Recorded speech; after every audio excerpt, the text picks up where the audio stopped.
प्रभु के वचन में आगे चलने से पहले मैं आप सबका ध्यान एक बात पर केंद्रित करना चाहता हूं कि बहुत सारे लोग परमेश्वर में बड़े लंबे समय से जुड़े हुए हैं। जैसे अभी आपने गवाही को सुना कि 14 साल के बाद प्रभु ने उसको आशीष दी, लेकिन 14 साल में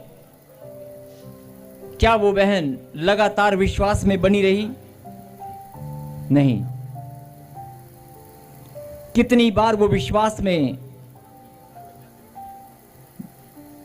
शैतान ने उसे गिराया होगा और कितनी बार परमेश्वर ने उसको उठाया होगा। ये एक आत्मिक युद्ध हर एक इंसान अपने जीवन में वो सोचता है कि शायद मेरे जीवन में कभी आशीष नहीं आएगी। अपने आप को अनलकी, अपने आप को कोसने लगता है कि यार मैं लगता है निकम्मा हूं, या किसी चीज का कोई श्राप, कोई बद्दुआ मेरा पीछा कर रही है। मेरे कई लोग अपने माता पिता को जब बहुत ज्यादा निराशा में चले जाते हैं, और खास तौर पे फाइनेंशियल स्टेज में आकर, बातचीत मत करें प्लीज। आपकी आवाज बेटे आगे भी आती है, बहुत प्लीज बातचीत मत करें। फिर से कहें हालेलुया। ध्यान से इस बात को समझना कि जब आप परमेश्वर में विश्वास के साथ बढ़ते हैं, आपका परमेश्वर में आना, विश्वास में आना और विश्वास में बने रहना, ये दो अलग बातें हैं। लेकिन विश्वास में आना, विश्वास में आकर विश्वास में बने रहना, और विश्वास में आकर विश्वास में बने रहकर गिरना मत, ये तीनों अलग अलग बातें हैं। फिर सुने, हो सकता है समझ में नहीं आया होगा, फिर सुने। आपका विश्वास में आना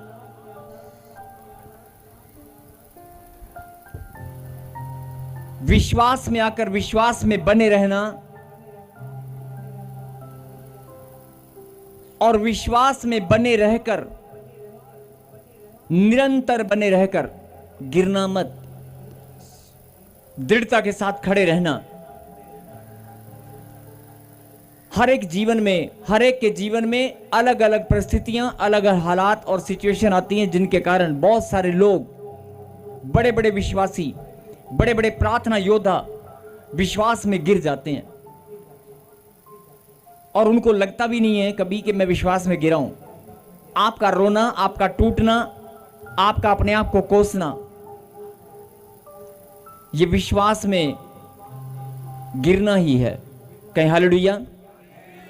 चाहे आप थोड़े पल के लिए, थोड़े समय के लिए आप विश्वास आपके अंदर से हट गया, लेकिन हर एक मनुष्य इतना कमजोर है कि शैतान उसे गिराने की दिन रात कोशिश करता है, और वो जानता है कि अगर मैं इसको गिरा दूंगा तो ये अपनी आशीष कभी नहीं पाएगा।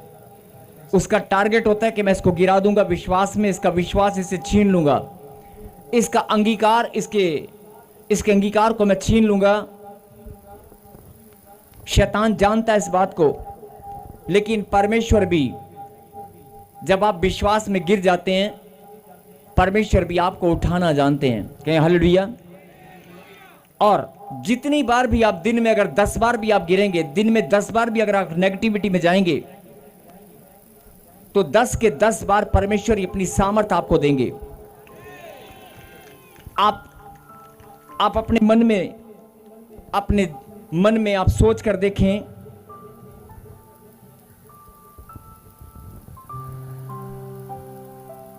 कितनी बार आपके साथ ऐसा होता है, चाहे बच्चों के कारण, आपके बिजनेस कारोबार के कारण, आपके परिवार के कारण, आपके रिश्तों के कारण आप मजबूत हैं, लेकिन अपने ही रिश्तों के कारण या अपने शरीर की कोई कमजोरी या बीमारी के कारण परमेश्वर आपको क्या समझाना चाहते हैं कि जब आप विश्वास में आते हैं, विश्वास में आना और विश्वास में आकर विश्वास में बने रहना, ये दोनों अलग अलग बातें हैं। और शैतान जानता है, वो आपकी कमजोरी को ढूंढता है दिन रात, सोच के द्वारा, मन के द्वारा, जुबान के द्वारा, आपके विचारों के द्वारा, आपके कर्मों के द्वारा। जो भी आप काम सुबह से शाम तक दिन भर में जो भी आप काम करेंगे, आपके काम में वो कमजोरियों को ढूंढता है, वो गलतियों को ढूंढता है, और आपकी कमजोरियों को देखकर वो गलतियों को करा भी देता है, आपको पता भी नहीं चलता। और बहुत सारी स्पिरिचुअल मिस्टेक, आत्मिक गलतियां वो आपसे कराता है। मेरे कहने का मतलब है कि परमेश्वर आपको समझाना चाहते हैं कि सुन ले मेरी बेटी, सुन ले मेरे बेटे, अगर मैंने तुझे चुना है, अगर मैंने तुझे चुना है, अगर मैंने तुझे बुलाया है, अगर मैंने तुझे चुन लिया है और बुला लिया है, मुझसे गलती नहीं हो सकती। मैंने कोई गलती नहीं की है। अब इसका एक एग्जाम्पल मैं दूंगा। अगर परमेश्वर ने आपको चुना है तो आप बताएं, क्या परमेश्वर ने कोई गलती की है? क्या परमेश्वर से गलती हो सकती है?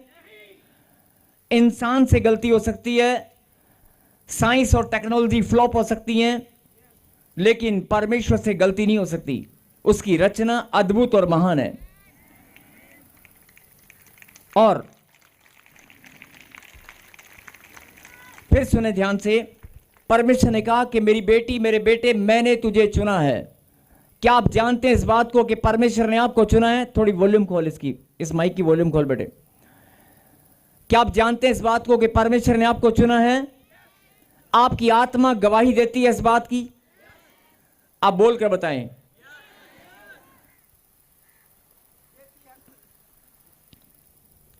आप बोलकर कहें आमीन। अगर आपकी आत्मा गवाही देती है इस बात के लिए कि मुझे बुलाने वाला, लाखों की भीड़ में से चुनकर अपने समीप, अपनी महिमा के लिए चुनकर बुलाने वाला मेरा परमेश्वर है, कहीं आमीन। अब ठंडे दिमाग से 2 मिनट सोच कर देखो, आप बीमार हैं, आप प्रॉब्लम में या समस्या में या हालात परिस्थिति कैसे भी हो, क्या परमेश्वर से गलती हो गई है? आप बताएं, हिंदुस्तान के कोने कोने से, पंजाब के अलग अलग शहरों से परमेश्वर ने आपको चुनकर अपने पास आने का मौका दिया है, क्या परमेश्वर से गलती हो गया है? आप 4 साल से 5 साल से परमेश्वर के पास आकर दुहाई देते हैं, प्रार्थना करते हैं और विनती करते हैं और बोलते हैं, परमेश्वर मुझे आशीष दे, परमेश्वर मेरे कामों को बना दे, परमेश्वर मेरे घर को संवार दे, मेरे जीवन को खुशियों से भर दे। क्या परमेश्वर आपसे पहले जानता नहीं है? जानता है ना। उसके कलाम में उसने लिखा, तुम्हारे मांगने से पहले मैं जानता हूं कि तुम्हारी जरूरतें क्या हैं। मैं जानता हूं, मैं तेरा नाम भी जानता हूं, तेरी प्रॉब्लम भी जानता हूं, तेरी समस्याओं को भी जानता हूं, और ये बातें जो मैं बोल रहा हूं ये सब आप जानते हैं। कहीं हालेलुया। अब जो समझने की बात है कि परमेश्वर ने आपको चुनकर क्या कोई गलती किया है?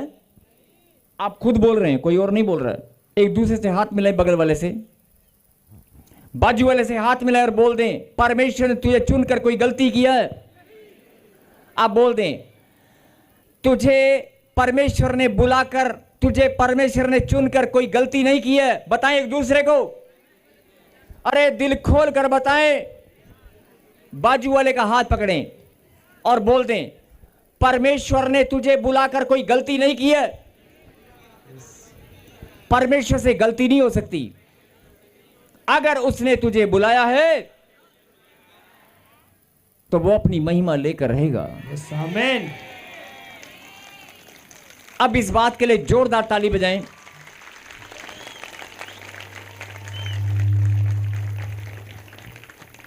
और ध्यान से सुने,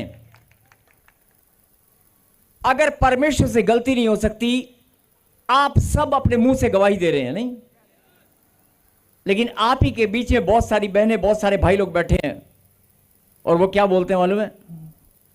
अरे रब्बा, जे कुछ देना नहीं से तो बुलाया क्यों है? एवें हाजरियां लवाई जाना मेरी। जे नहीं कुछ देना सीगा, जे नहीं मेरे काके नूं सीधा करना सीगा, मेरे घर वाले नूं सीधा नहीं करना सीगा, तो मैनू क्यों? बहुत सारी बहनें हैं, अपने हस्बैंड, जिनके हस्बैंड टेढ़े हैं, वो सब प्रार्थना भी करती हैं और संगति भी लगाती हैं और आराधना भी करती हैं और संगति में सबसे आगे ताली बजाकर हालेलुया के नारे भी लगाती हैं और आराधना में गीत भी गाती हैं और सब लोग उनको क्या बोलते हैं? यार बड़ी विश्वासी बहन है ये, क्या बात है। लेकिन और सबसे कमजोर भी वही है। और घर आटा गूंथते हुए, झाड़ू लगाते हुए, घर में काम करते हुए, जब भी दिमाग में कोई बात आएगी ना, आयो रब्बा, हे परमेश्वर, जे तू कुछ मैंने देना ही दिया। और जिनके पास बच्चा नहीं, खास तौर पे वो तो बोलती हैं, जे तू मैंने नहीं देना सीगा, मैं तो ओदा भी इदा भी ओदा भी। अब ध्यान से सुने, अगर परमेश्वर ने तेरे जीवन को बदलना नहीं है,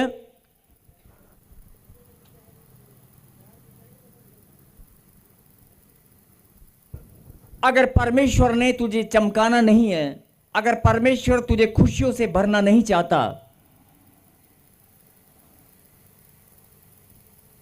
क्या आप इस बात पर यकीन करेंगे कि परमेश्वर मुझे खुशियों से भरना नहीं चाहता? क्या आप इस बात पर यकीन करेंगे? नहीं करेंगे ना? अगर आप यकीन नहीं करते और आपको इस बात पर विश्वास है, और कोई जबरदस्ती नहीं है, सब विश्वास के साथ बोल रहे हैं, यस मेरा खुदा मुझे विश्वास है कि मुझे बुलाए उसने खुशियां देने के लिए। नहीं, आपकी आत्मा खुद बोल रही है, आपका मन खुद बोल रहा है।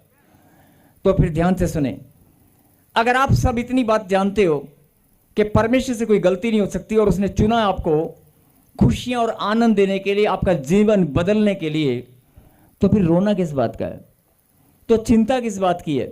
फिर टेंशन किस बात की है?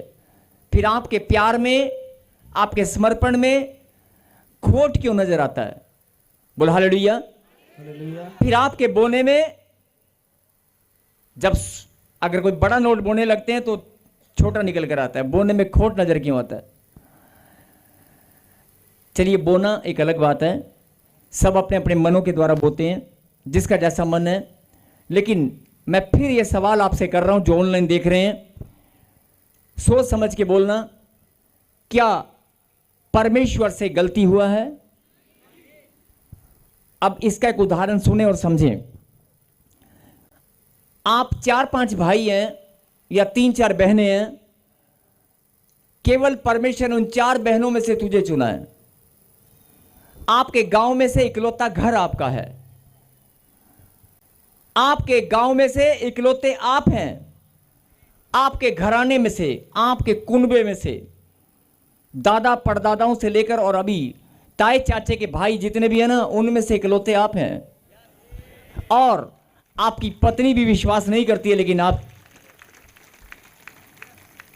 जरा गौर फरमाए इस बात के ऊपर, क्या, और आप प्रार्थना करते हैं कि प्रभु मेरी बहन, मेरा भाई, इसको भी चुन ले, मेरा भाई, मेरे मम्मी डैडी, बहुत सारे लोग अपने मम्मी डैडी के लिए प्रार्थना करते हैं, बहुत सारे लोग अपने बच्चों के लिए प्रार्थना करते हैं कि परमेश्वर इसको भी, ये भी विश्वास में आ जाए। आप करते हैं कि नहीं? लेकिन आपको यह बात समझ में आएगी, बिना परमेश्वर की इच्छा के, बिना परमेश्वर के अनुग्रह के, वो परमेश्वर के नाम को नहीं ले सकता, नहीं ले सकता। अब आप समझ कर देखो, जो लोग आपके नजदीक हैं और वो अच्छे इंसान हैं, वो गलत नहीं है, वो भलाई करना जानते हैं, वो भी परमेश्वर का भय मानते हैं, उनका हृदय भी साफ सुथरा है, वो भी भले काम करते हैं, और आप ही का भाई है, आप 10 बार 20 बार उसको बोलेंगे ना कि प्रभु का नाम पर विश्वास कर, वो नहीं करेगा। क्यों? क्योंकि परमेश्वर ने उसे चुना नहीं है। आपको परमेश्वर ने चुन लिया है। बोलो आमीन। अगर आपको चुना है तो कोई गलती नहीं हुई है। आज से जो लोग चिल्लाकर रो रो कर प्रार्थनाओं में बोलते हैं, परमेश्वर मुझसे कोई गलती हुई है क्या, जो मुझे आशीष नहीं मिल रही है, जो अपनी गलतियों को परमेश्वर के सामने रखते हैं कि परमेश्वर लगता है मुझसे कोई गलती हो गई है। अरे नहीं, कोई गलती नहीं हुई है, सिर्फ एक ही गलती हुई है कि तुझे परमेश्वर की आवाज और बात ठीक से समझ में नहीं आई है। जिस दिन तुझे परमेश्वर की बात ठीक से समझ में आ गई ना, उसी दिन, वही रात तेरी ब्लेसिंग से भरकर खुशियों वाली होगी, उसी दिन।